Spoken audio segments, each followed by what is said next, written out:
नमस्कार, स्वागत है आज के इस ऑनलाइन क्लासेज में। मैं महेंद्र बाना आपके लिए लेके आया हूँ कक्षा 12 के भौतिक विज्ञान के हिंदी माध्यम का एक टॉपिक जिसका नाम है वोल्ट मीटर, चैप्टर नंबर 7 से संबंधित। और चैप्टर नंबर 7 में हम पढ़ते हैं विद्युत धारा के चुंबकीय प्रभाव, और उसी से संबंधित हमारे पास एक एप्लीकेशन है वोल्ट मीटर। क्योंकि वोल्ट मीटर एक धारामापी की तरह ही बिहेव करता है, अर्थात धारामापी ही वोल्ट मीटर है, परंतु उसको कन्वर्ट किया जाता है वोल्ट मीटर में ताकि हम विभवांतर माप सकें। तो हमारी नई परिभाषा बन जाएगी कि वोल्ट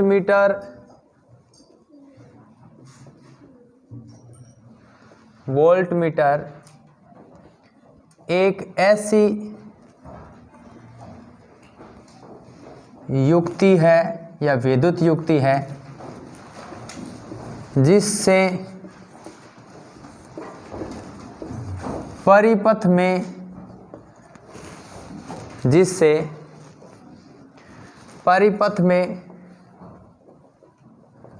किन्हीं दो बिंदुओं के मध्य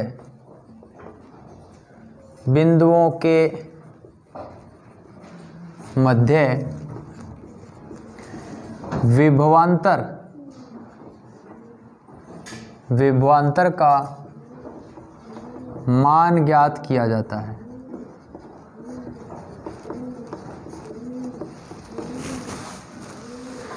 दूसरी बात, वोल्ट मीटर एक प्रकार का धारामापी ही है।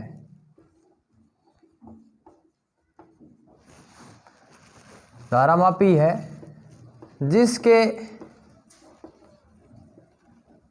कुंडली के श्रेणी क्रम में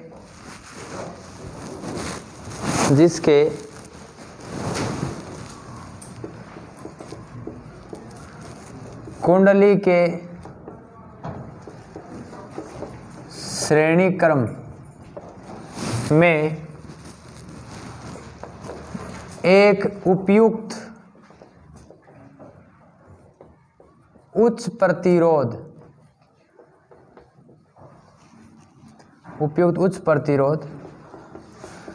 लगा दिया जाता है, जो वोल्ट मीटर बन जाता है। उसके बाद हम कह सकते हैं कि वोल्ट मीटर को परिपथ में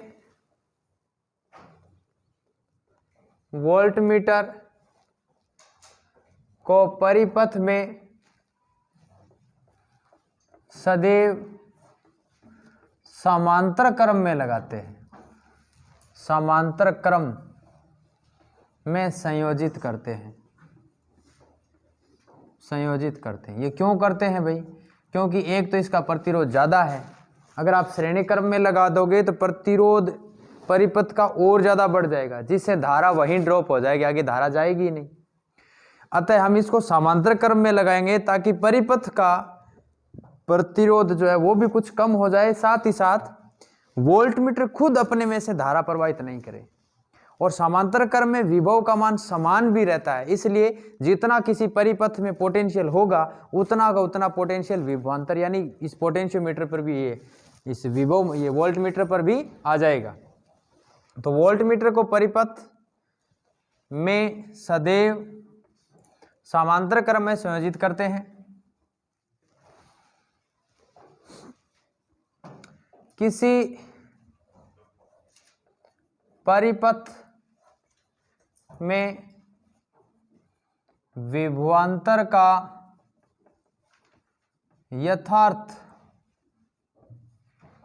यथार्थ मान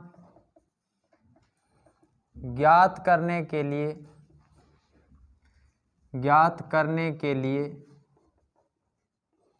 यह आवश्यक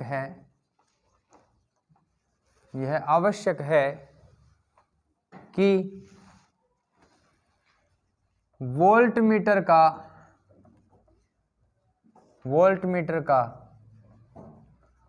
प्रतिरोध अत्यधिक हो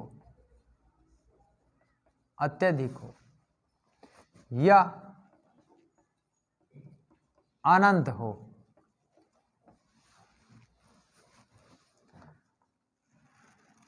यह भी आवश्यक है कि वोल्टमीटर में से धारा प्रवाहित का मान शून्य रहे, अर्थात परिपथ की धारा वोल्टमीटर में से नहीं गुजरे, वोल्टमीटर में से नहीं गुजरे।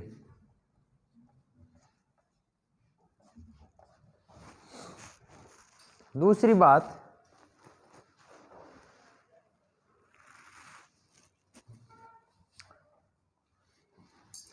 एक आदर्श वोल्टमीटर के लिए आवश्यक है, या एक आदर्श वोल्टमीटर के लिए श्रेणी क्रम में लगा प्रतिरोध, श्रेणी क्रम में लगा प्रतिरोध अनंत मान का होना चाहिए, अनंत मान का होना चाहिए। एक बात तो यह संभव नहीं है, जो कि संभव नहीं है, जो कि संभव नहीं है। अतः साधारण वोल्टमीटर से मापे गए मान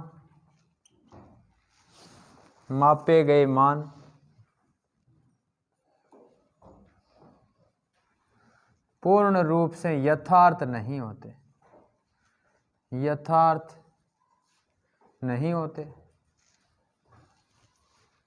अतः लिखो भाई, अतः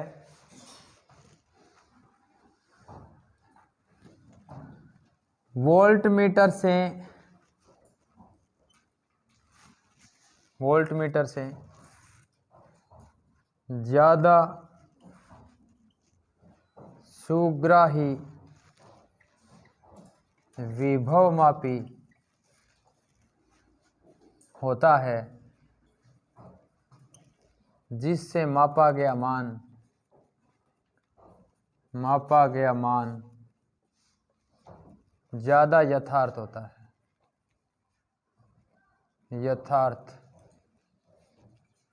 होता है, जिसकी चर्चा हम पिछले चैप्टर में कर चुके हैं, विभवमापी की। अब हम देखते हैं कि एक वोल्टमीटर के लिए रिजल्टेंट रेजिस्टेंस कितना होना चाहिए, सब कुछ परिपथ चित्र और देखते हैं इसका। इसमें अपने पास वही 2 हॉर्सशू 9 बार मैग्नेट, घूर्णन चुंबक,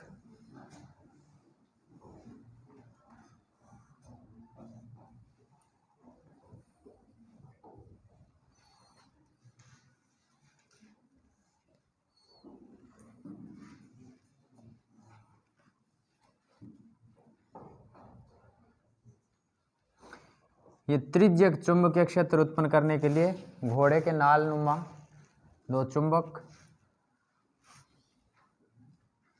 और इसके मध्य में एक आयताकार कुंडली,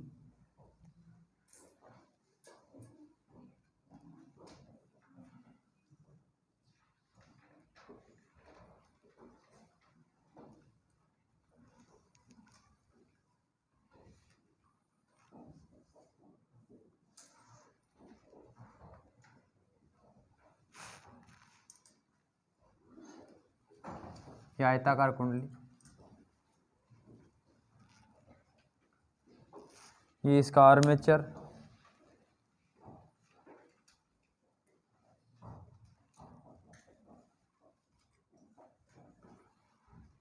सॉफ्ट आयरन का बना हुआ, इसको पिवोट कर दिया इन्होंने, दो किलकों के बीच इसको किलकित कर दिया।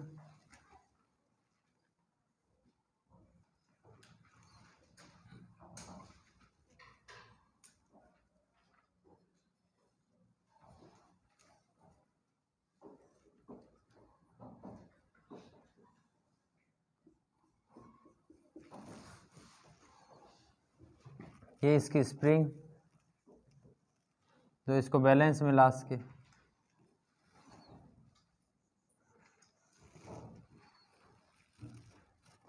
ये सीरीज में रेजिस्टेंस,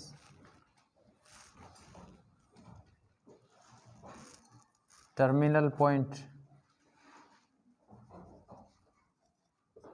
T1 एंड T2, ये RH हाई रेजिस्टेंस,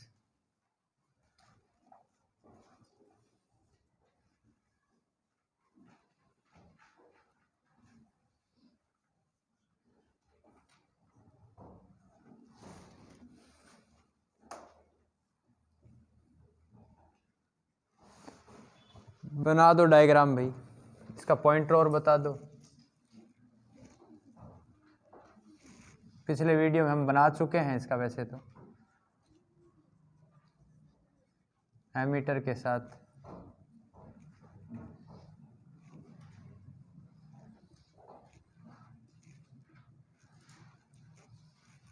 जीरो 1 2 3 4 5, सो वोल्ट मीटर।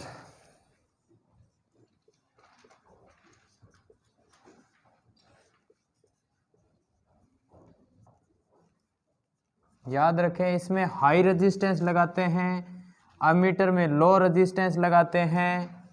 इसमें रेजिस्टेंस को सीरीज में लगाते हैं, लेकिन वोल्टमीटर खुद सर्किट के पैरेलल में लगता है। वोल्टमीटर खुद जो है परिपथ के समांतर क्रम में लगेगा, लेकिन इससे जब धारामापी से बनाते हैं तब इसके श्रेणी क्रम में उच्च प्रतिरोध लगाया जाता है। वही अमीटर की बात करें तो अमीटर में ये उच्च प्रतिरोध की जगह शंट होता है। शंट का मतलब लो रेजिस्टेंस, एक तार से उत्पन्न प्रतिरोध जो कि उसके समांतर क्रम में लगे इस कुंडली के। ये सारी बातें आप ऐसे समझा सकते हो इसको। ये वो कुंडली है आयताकार, ये कीलक है, पिवोट्स जिसको बोलते हैं, ये नाल चुंबक है,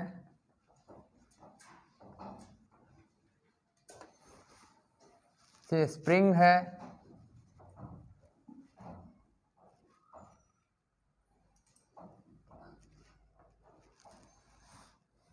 ये टर्मिनल है इसके T1 T2, ये भी नाल चुंबक, ये इसका संकेतक है।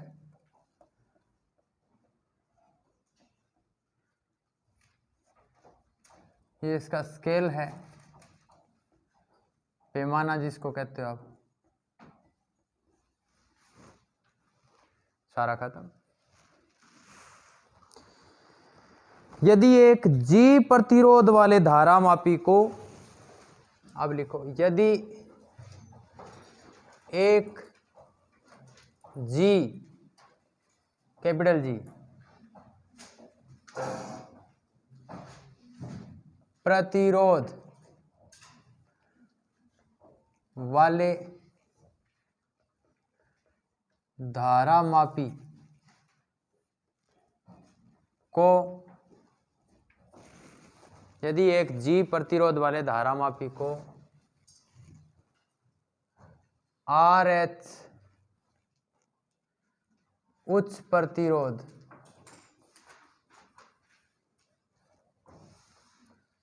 संयोजित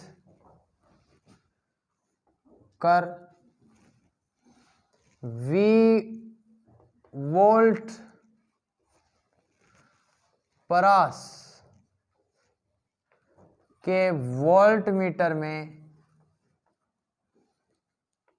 बनाया जाए या बदला जाए, बढ़िया रहेगा।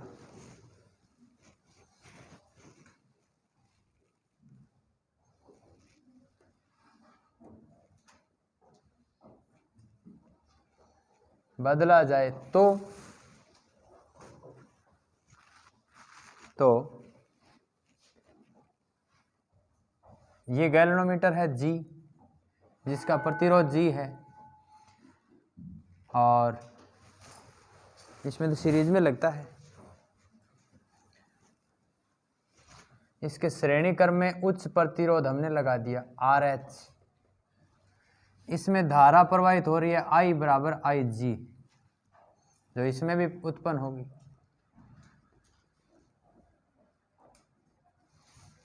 ये टर्मिनल पॉइंट कह दो, B कह दो, ये A कह दो।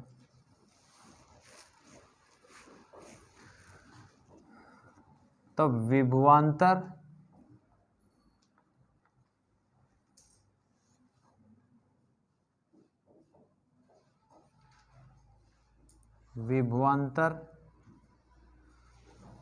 V बराबर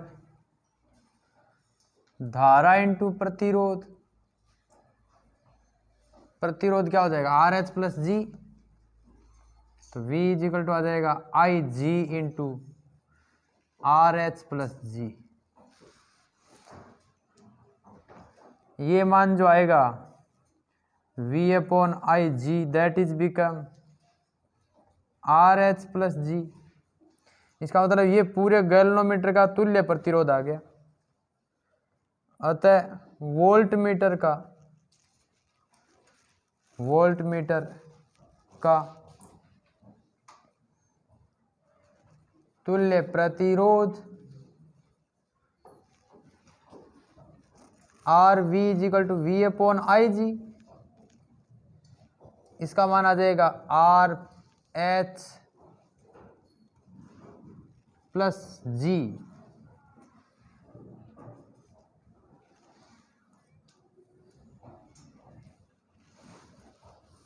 RV बराबर RH प्लस G।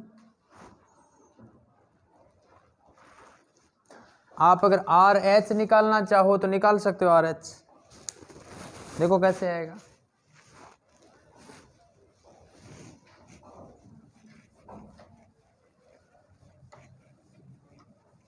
ये बना लेना साथ में डायग्राम G और RH के साथ। तो हमारे पास इसमें से अगर RH को बाहर निकालूं तो RH इज इक्वल टू हो जाएगा, क्योंकि जो हम प्रतिरोध लगाते हैं परास उसी से आएगी, V upon IG minus G आ जाएगा, क्योंकि RH प्लस G जो है ये V अपॉन IG के बराबर है।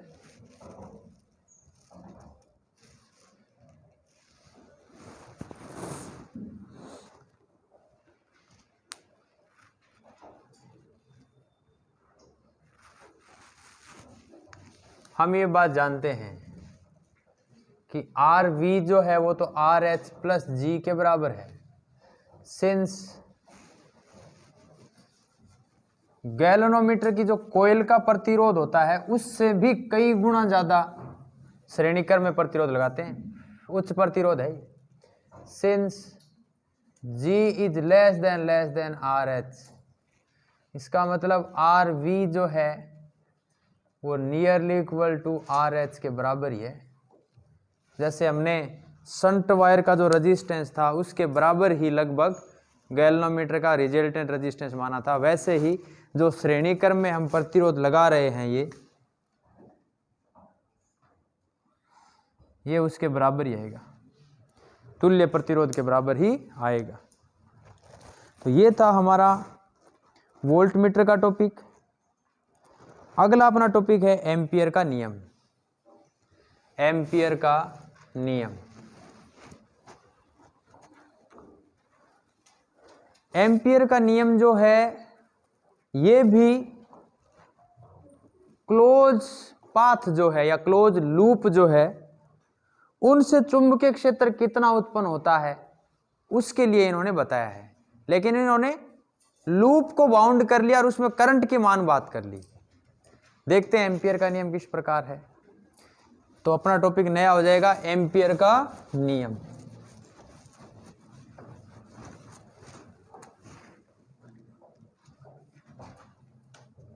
एम्पियर का नियम।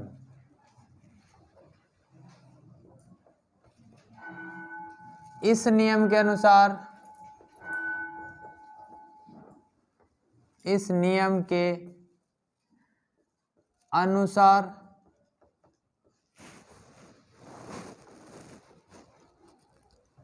इस नियम के अनुसार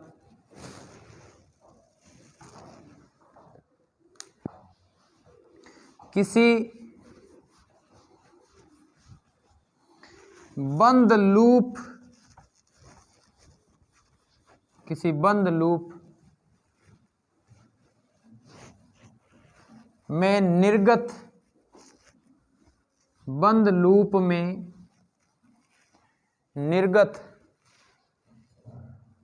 धारा के कारण, इस नियम के अनुसार किसी बंद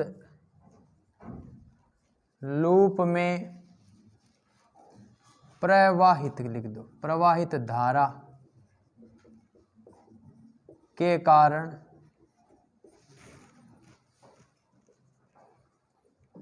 उत्पन्न चुंबकीय क्षेत्र B का रेखीय समाकलन, लाइन याद रखना, रेखीय समाकलन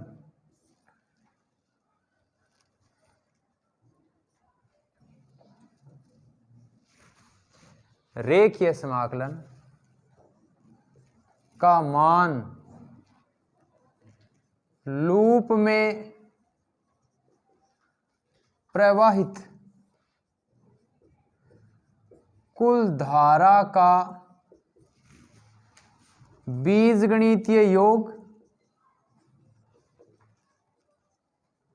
बीजगणितीय योग तथा बीजगणितीय योग तथा माध्यम की चुंबकनशीलता। वैसे निर्वात की भी लिख सकते हो, माध्यम आएगा तो म्यू लिख देंगे, निर्वात आएगा तो म्यू 0 लिख देंगे। माध्यम की चुंबकनशीलता म्यू 0 या फिर म्यू, अगर निर्वात है तो म्यू 0 ले लेंगे और माध्यम है तो म्यू ले लेंगे। माध्यम की चुंबकनशीलता म्यू 0 के गुणनफल के बराबर होते हैं, बराबर होता है। किसका समाकलन भाई?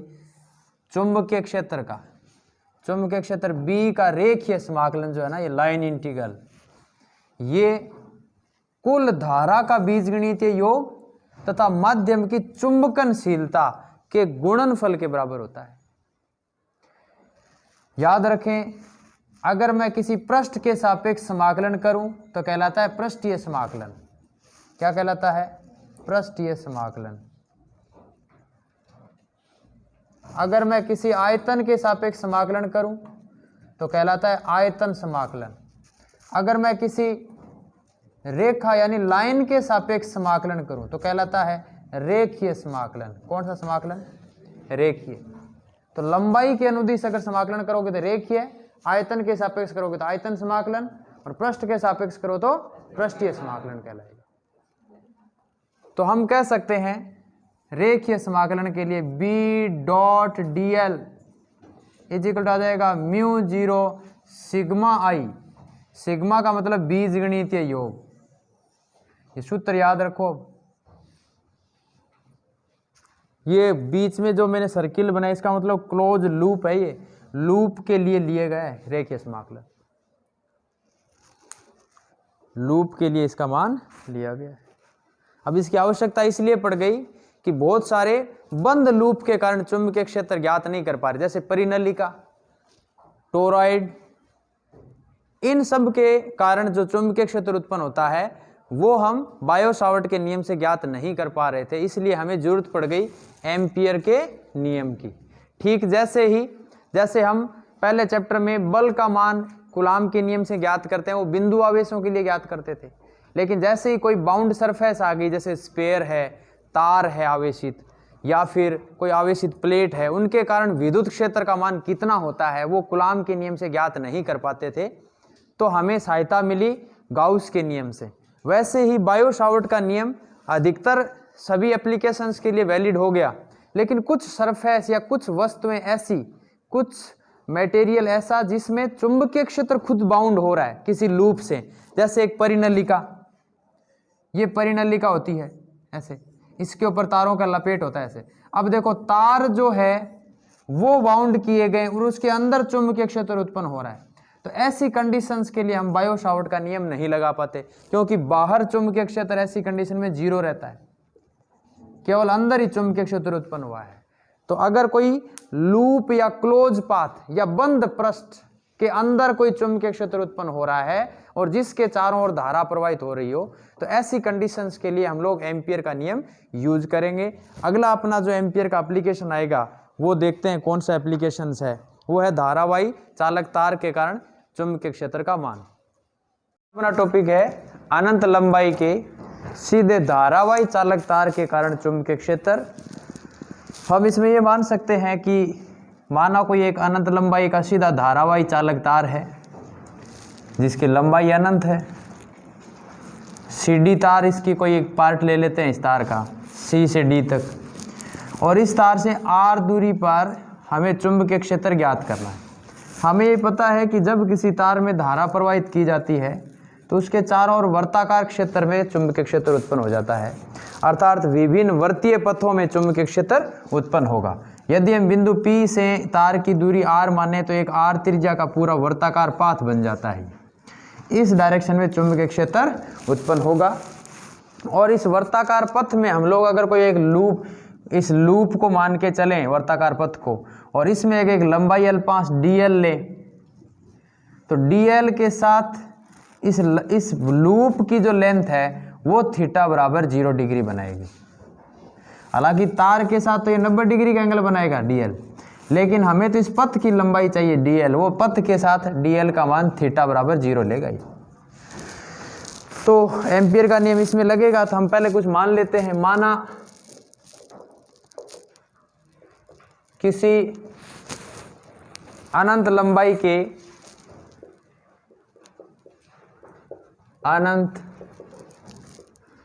लंबाई के व्यवहारिक चालक तार जिसमें धारा I प्रवाहित की जाती है, I प्रवाहित की जाती है। एक बात तो ये, जिसके कारण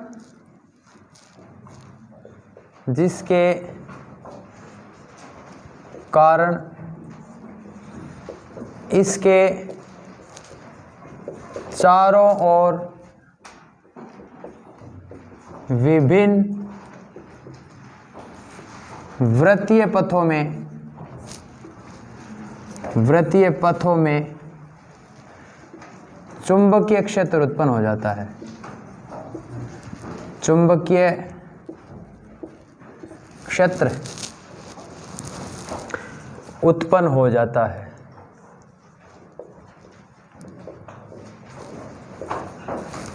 बात सही है। हम ये मान लेते हैं यदि तार से R दूरी पर चुंबकीय क्षेत्र ज्ञात करना हो,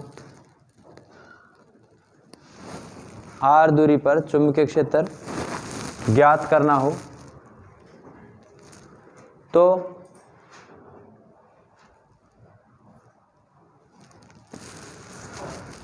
यदि तार से r दूरी पर चुंबकीय क्षेत्र ज्ञात करना हो तो r त्रिज्या का एक लूप इस तार के चारों ओर माना जा सकता है, ठीक है। अतः एम्पियर के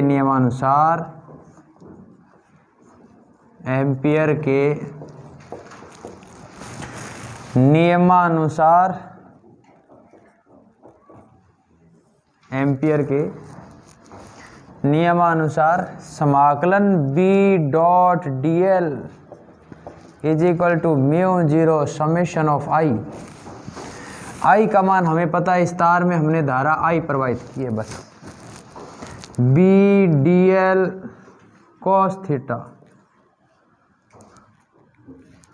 इज इक्वल टू आ जाएगा म्यू जीरो I। तार में कुल धारा जो है वो I के बराबर है। थीटा का मान भी 0 डिग्री है, क्योंकि dl यानी ये लंबाई l5 अपने इस पथ के साथ 0 डिग्री का कोण बनाता है। तो हम लिख देंगे एक लाइन और इसमें, पथ के अनुदिश विस्थापन में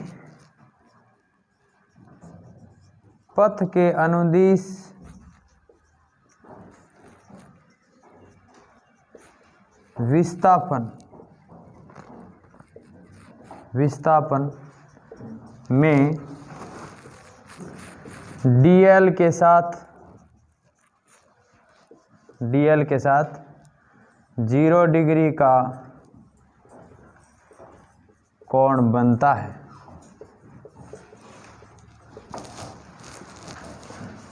अतः B बाहर रहेगा, integration of dl that is become mu zero I। याद करो, एक पूरे वर्ताकार पथ के लिए समाकलन ऑफ dl जो होगा वो किसके बराबर है, 2 पाई r के बराबर आएगा। इसका मतलब B into 2 pi r that is become mu zero I, अर्थात B का मान आ गया मेरे पास mu zero I upon 2 pi r distance पे, r दूरी पर किसी धारावाही चालक तार के कारण, वो भी अनंत लंबाई का, mu zero I upon 2 pi r आता है। बायो सावर्ट नियम से भी हमने ऐसे ही निकाला था, याद करो बायो सावर्ट का नियम। हमने कहा था तार अगर अनंत लंबाई का है तो बिंदु P पर φ1 और φ2 जो होते हैं 90-90 डिग्री के बन जाते हैं। और उससे भी मैंने जब B का कंसेप्ट निकाला था तो वही आया था mu zero I upon 4 pi d, यानी r की जगह डिस्टेंस क्या ली थी हमने उस टाइम, d डिस्टेंस ली थी। यहाँ सूत्र था साइन φ1 की जगह साइन π2 प्लस दूसरा सूत्र था साइन φ2 प्लस φ2। तो π1 ये सब जुड़ के वापस यहाँ 2 से डिवाइड होके ये क्या हो गया था, म्यू जीरो अपॉन 2 पाई d आ गया था ये। यानी इनफाइनाइट वायर के कारण बायो सावर्ट नियम से भी यही मान आता है और एम्पियर से भी यही मान आता है। अब क्वेश्चन में कई बार ये दे दिया जाए कि एम्पियर के नियम से ज्ञात करो तो आपको ये डेरिवेशन करनी है, अदरवाइज आप बायो सावर्ट से यही निकाल सकते हो। इसका मतलब जब तक कहा नहीं जाए कि एम्पियर के नियम से ज्ञात करो तब तक ये डेरिवेशन करने की आवश्यकता नहीं है, और अगर कह दिया जाए तब ये डेरिवेशन आपको करनी है। अदरवाइज बायो सावर्ट नियम से हमने इसका डेरिवेशन पहले निकाल चुके हैं। इक्वेशन स्टार से यानी समीकरण स्टार से हमें ये पता चलता है, समीकरण स्टार से ये बात का पता चलता है कि चुंबकीय क्षेत्र B है वो दूरी r के व्युत्क्रमानुपाती है। तो समीकरण स्टार से नंबर 1, चुंबकीय क्षेत्र B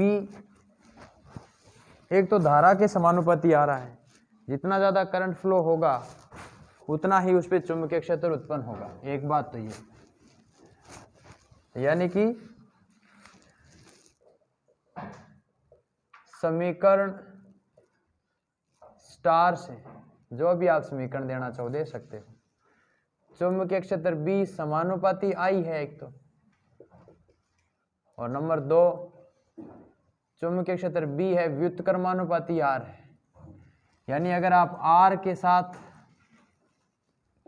चुंबकीय क्षेत्र B का ग्राफ खींचो तो ग्राफ सीधा ऐसे आएगा, इस प्रकार घटते हुए क्रम में आएगा। और अगर आप 1/r के साथ ग्राफ खींचो,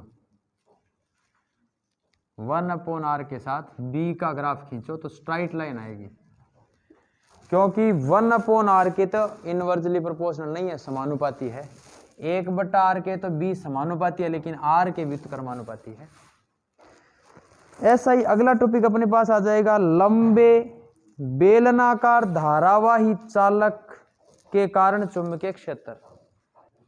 तो लंबे बेलनाकार धारावाही चालक के कारण चुंबकीय क्षेत्र।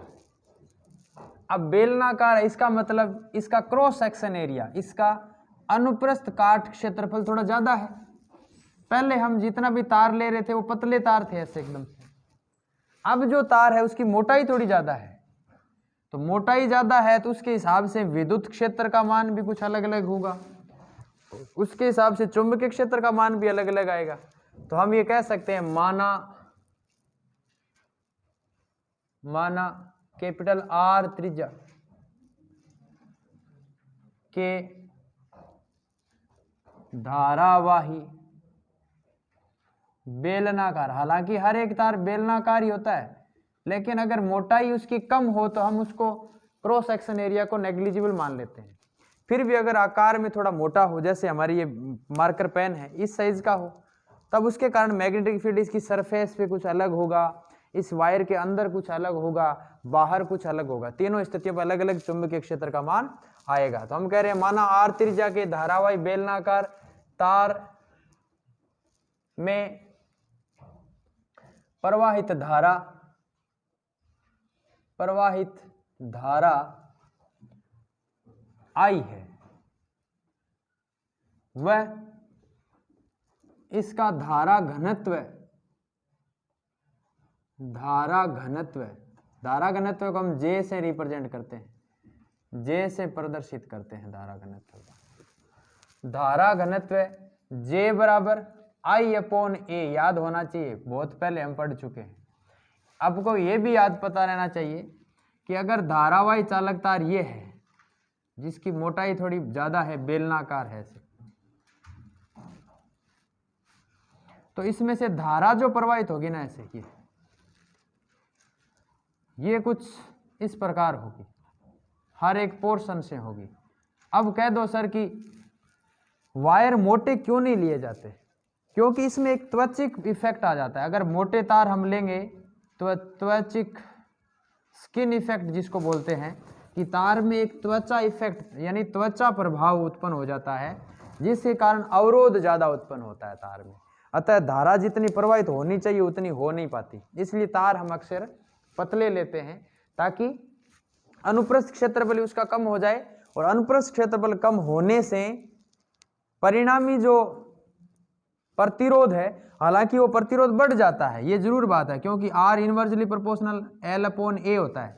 एरिया कम होगा तो प्रतिरोध ज्यादा होगा, इसलिए हमारे घरों तक जो तार आते हैं ना, वो कई सारे तार ऐसे लपेटे हुए होते हैं ऐसे एक दूसरे पे, आपने अक्सर देखे होंगे। और घरों में भी हम जो फिटिंग में भी तार लेते हैं, किसी भी तार को छील के देखो, उसमें बहुत सारे पतले पतले तार होंगे।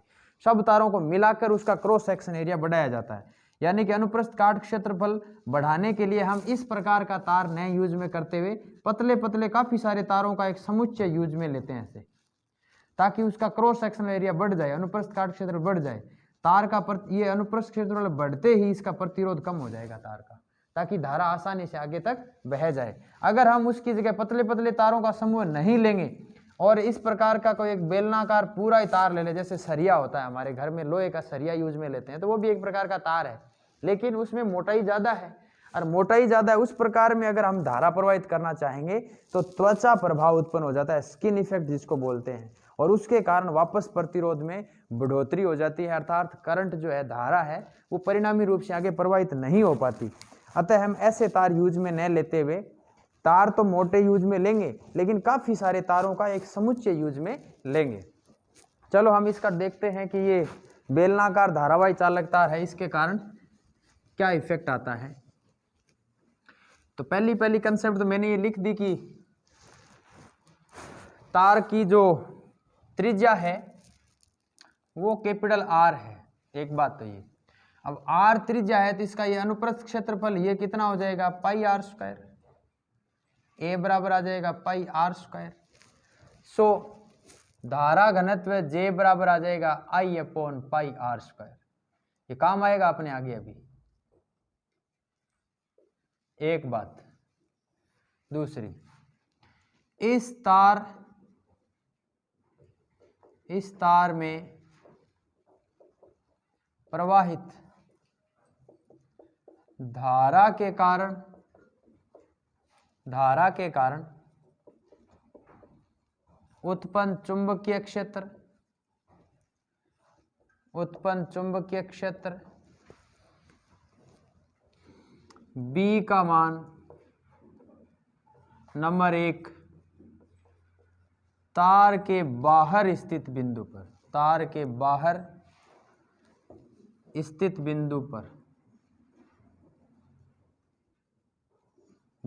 पर यानी कि R is greater than capital R. त्रिज्या से उसकी डिस्टेंस जो है वो ज़्यादा है। तो इसी वायर का वापस हम डायग्राम फिर बना लेते हैं। ये इसके सेंटर O से R दूरी पर कोई बिंदु P है। तो इस P बिंदु से वापस हम यही मानेंगे कि वर्ताकार लूप बन जाएंगे चुंबकीय क्षेत्र के, दैट्स ऑल। इस प्रकार के ये डायग्राम बना सकते हो आप। अतः तार में धारा प्रवाहित करने पर उसके चारों ओर वर्ताकार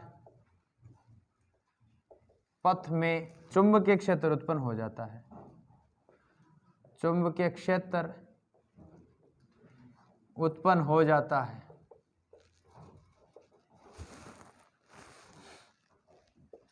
जिसका मान एम्पियर के नियमानुसार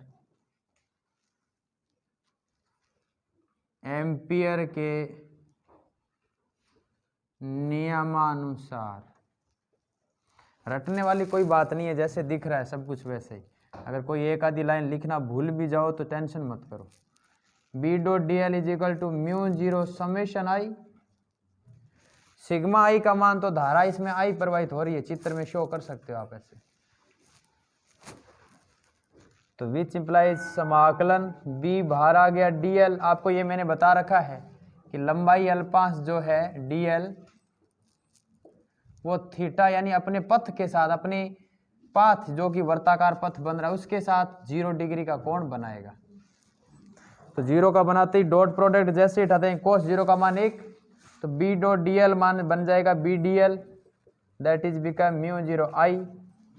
और इसी से मेरे पास आ जाएगा b into 2 pi R, that is become mu 0 आई।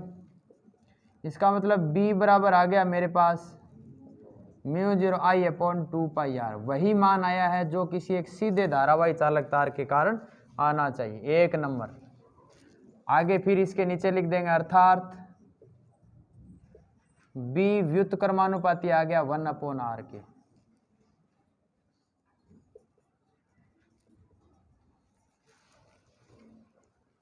पहली कंडीशन।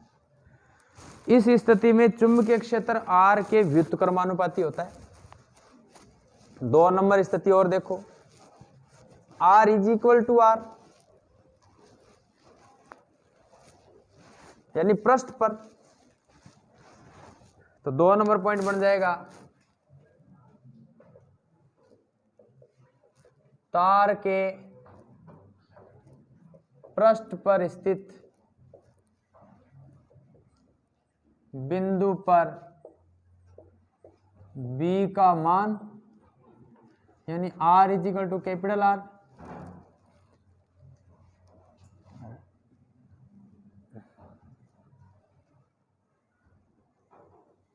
सीधा यहाँ कैपिटल आर भी लिख सकते हो डायरेक्ट, या फिर ऐसे कह सकते हो B D L is equal to mu zero I, that is become B integration of D L, ये mu zero I, D L का मान अपने को पता है 2 पाई कैपिटल आर आ जाएगा,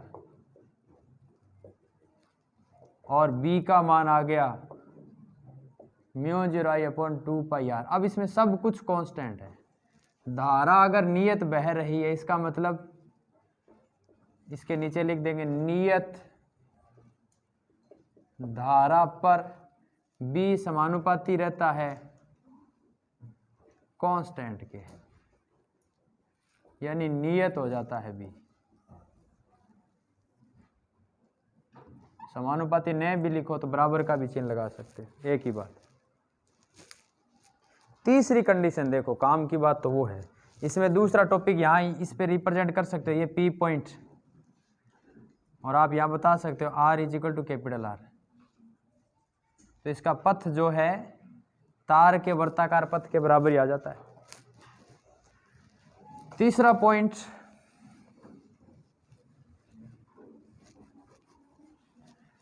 तीसरी कंडीशन में आ जाएगा तार के अंदर स्थित बिंदु पर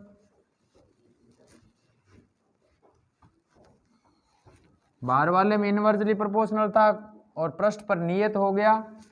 तीसरी स्थिति देखते हैं,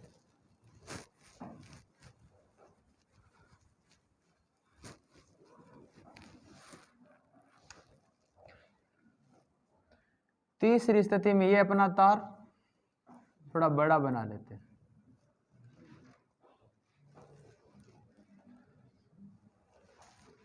ये अपना तार कैपिटल आर रेडियस का,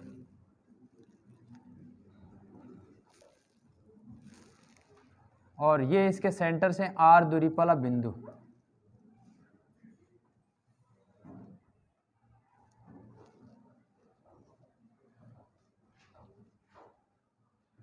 आर इज इक्वल टू, ये इसका अक्ष वाला पॉइंट, ये कैपिटल आर। यहां पर हमें चुंबकीय क्षेत्र ज्ञात करना है, या यूं भी कह सकते हो कि ये पी बिंदु है, किसी भी पॉइंट पर आप ज्ञात कर सकते हो।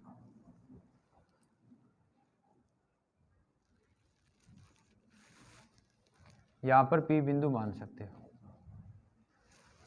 तो 3 नंबर स्थिति आ जाएगी, तार के अंदर स्थित बिंदु पर B का मान, यानी R is less than capital R. तीसरी स्थिति मेरे पास ये आ गई। इस स्थिति में अपने को ये पता रहना चाहिए कि इसमें से जो धारा जाएगी ना, वो जाएगी I डैश, अर्थात यहां मान मेरे पास आएगा B डॉट डी एल समाकलन बराबर mu zero summation of I। ये भी याद रखें, समेशन ऑफ I का जो मान है that is become I dash, और I डैश का मान मेरे पास आएगा, तो B बाहर आ गया, integration of D L mu zero I dash,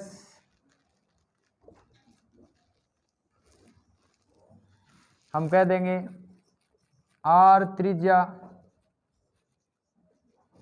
के भाग में प्रवाहित धारा I डैश बराबर आ जाएगा धारा घनत्व इनटू इसका क्षेत्रफल। इस I डैश वाले भाग का क्षेत्रफल, ये इसका क्षेत्रफल अंदर वाले का। तो धारा घनत्व तो J होता है, J का मान होता है I upon pi capital R square into इसका क्षेत्रफल कितना आ जाएगा, pi small r square, that is become I dash. Pi से पाई कैंसिल, इसका मतलब I डैश का जो मान आया है वो आ गया मेरे पास I into small r square बट्टा कैपिटल R स्क्वायर।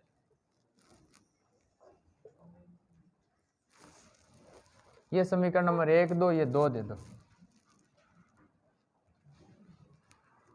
2 का मान रख दो एक में, बस उत्तर आ जाएगा। ये डायग्राम भी बना लेना।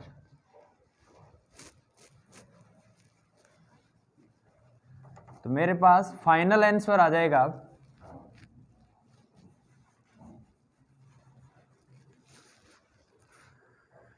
फाइनल आंसर आएगा b इंटू 2πr, यानी ये dl समाकलन ऑफ dl का मान कितना आएगा, ये r त्रिज्या का बन रहा है पथ, तो इसका मान 2πr आ गया।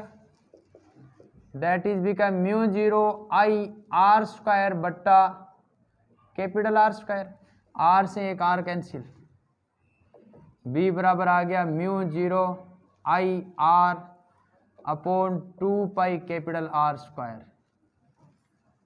समझने वाली बात आ गई अपने पास।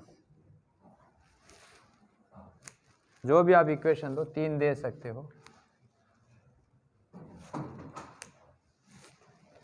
यानी कि तार के अंदर चुंबकीय क्षेत्र का मान R के समानुपाती है। R का मतलब R अगर 0 हो जाए तो केंद्र बिंदु पर तार की अक्ष पर अंदर की साइड में चुंबकीय क्षेत्र 0 हो जाता है, अर्थात B समानुपाती R। अतः तार के अंदर परिणामी चुंबकीय क्षेत्र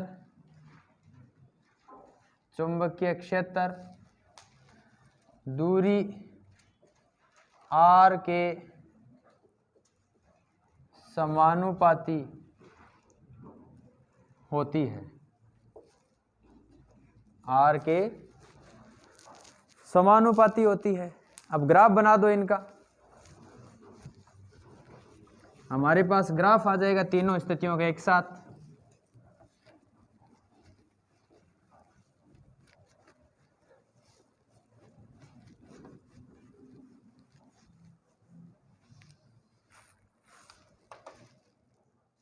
ये ग्राफ चुंबकीय क्षेत्र B के साथ और दूरी R का, ये R is equal to R distance, यहां पर B का मान कांस्टेंट मतलब नियत है, हमने निकाल के भी देखा, इसका मान आता है μ0 I अपॉन 2π कैपिटल R आता है। और यहां पर B समानुपाती रहता है R के, कब, R बराबर 0 से R तक, केंद्र से लेकर पृष्ठ तक, केंद्र पर 0 हो जाता है चुंबकीय क्षेत्र, ये चुंबकीय क्षेत्र B। जैसे ही पृष्ठ से बाहर निकलता है तो चुंबकीय क्षेत्र घटना शुरू हो जाता है, तो B समानुपाती 1 अपॉन R, दोनों लिख दो। ये ग्राफ भी पता रहना चाहिए। तो इस प्रकार अपने पास एम्पियर के नियम से धारावाही चालक तार के कारण चुंबकीय क्षेत्र और एक बेलनाकार चुंबकीय क्षेत्र की कल्पना अपन कर सकते हैं या उनका मान डिटरमाइन कर सकते हैं। अगली वीडियो में अपन पढ़ेंगे परिनलिका के बारे में और टोरॉइड के बारे में। तो आज के लिए बस इतना ही, कल फिर मिलते हैं नई वीडियो के साथ और नए टॉपिक के साथ। तब तक के लिए आप सभी का बहुत बहुत धन्यवाद।